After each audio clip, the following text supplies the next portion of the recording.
Bismillahirrahmanirrahim.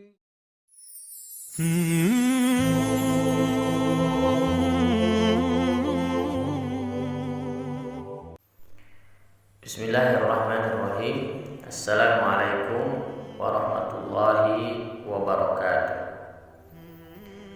Segala puji dan syukur kita panjatkan pada Allah Subhanahu wa Ta'ala. Alhamdulillah kita bisa berjumpa kembali di channel ini. Salawat dan salam selalu kita curahkan pada junjungan kita Nabi Muhammad sallallahu alaihi wasallam.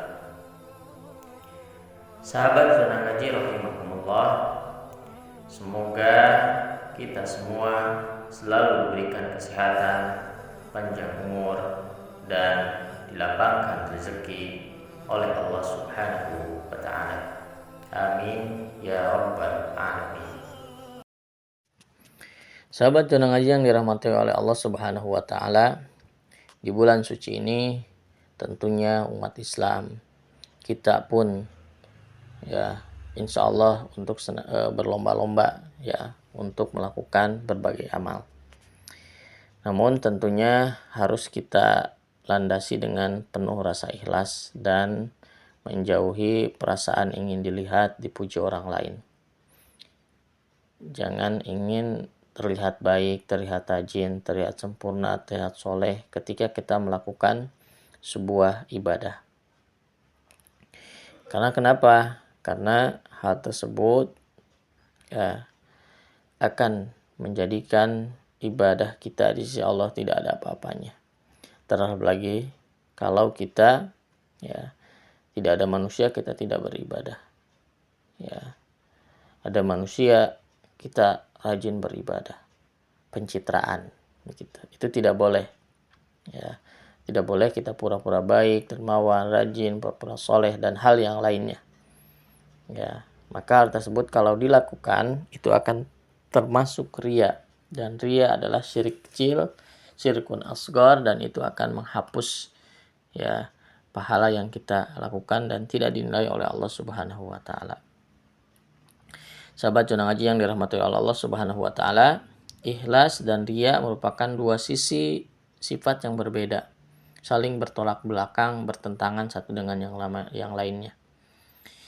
Ikhlas adalah rela dengan seluruh hati melakukan kebaikan hanya karena Allah Subhanahu wa Ta'ala, sedangkan riya melakukan suatu kebaikan semata-mata karena ingin dilihat atau disanjung orang. Ya, oleh karena itu Allah Subhanahu wa Ta'ala berfirman di surah An-Nisa ke ayat 38, "Walladzina yunfikuna amwalahum ria'an nas," ya, dan juga orang-orang yang berinfak hartanya ya karena riya kepada manusia ya, maka hal tersebut ya, wa may yakuni syaitanu lahu qarinan fasa'a qarina, ya, barang siapa yang melakukan riya tersebut maka itu adalah jalannya setan ya, dan akan menjadi teman setan ya, dan setan adalah seburuk-buruk teman ya. Dan juga disebutkan dalam hadis Imam Ahmad ya, Rasulullah Shallallahu alaihi wasallam bersabda, "Inna akhwafu ma akhafu alaikum syirkul asghar ar-riya." Sesungguhnya yang paling aku takutkan ya ketika melakukan sebuah amalan dari kalian adalah syirik kecil, yaitu riya.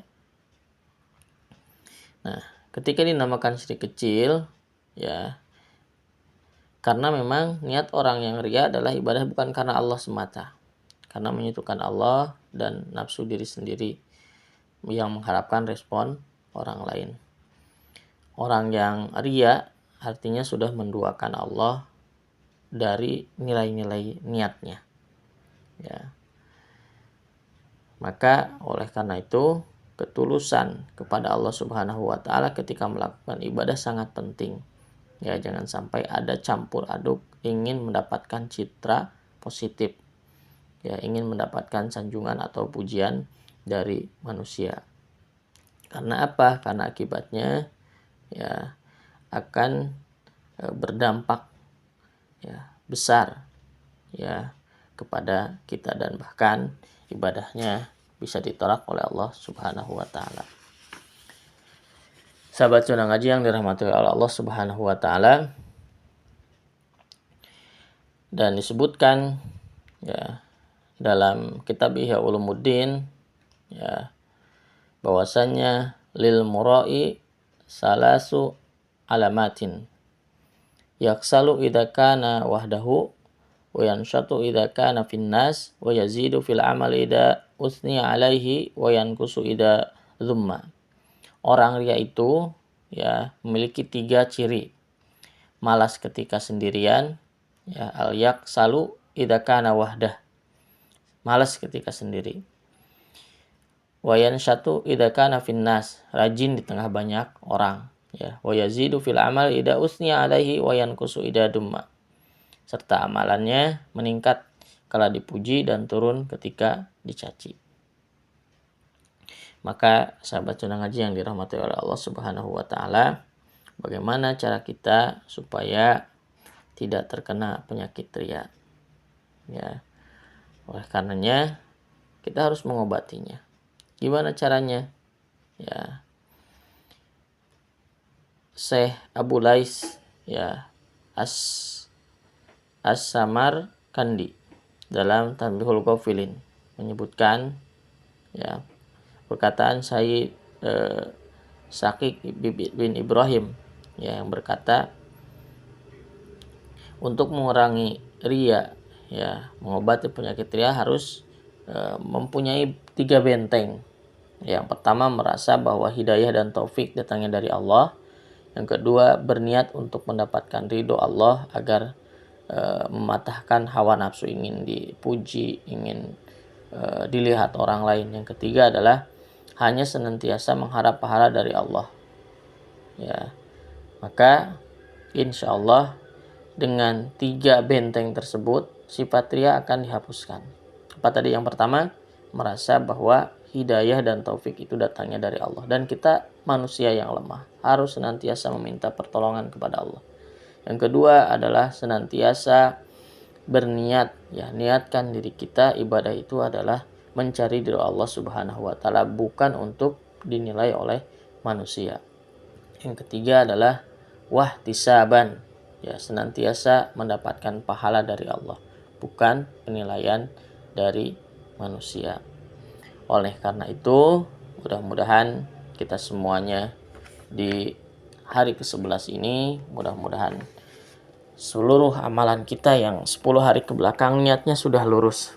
Kalau memang niatnya belum lurus, mari kita luruskan, karena niat itu sangat penting. Innamal a'malu binniyat. Sesungguhnya setiap perbuatan itu tergantung pada niatnya. Kalau niat kita sudah benar, maka nilai pahala ibadah kita pun akan benar, dan dampaknya adalah kepada kita menjadi insyaallah hamba-hamba yang lebih baik. Aqulu qouli hadza wa astaghfirullahal adzim li wa lakum. Subhanakallahumma wa bihamdika asyhadu an la ilaha illa anta astaghfiruka wa atubu ilaik. Walhamdulillahirabbil alamin. Assalamualaikum warahmatullahi wabarakatuh.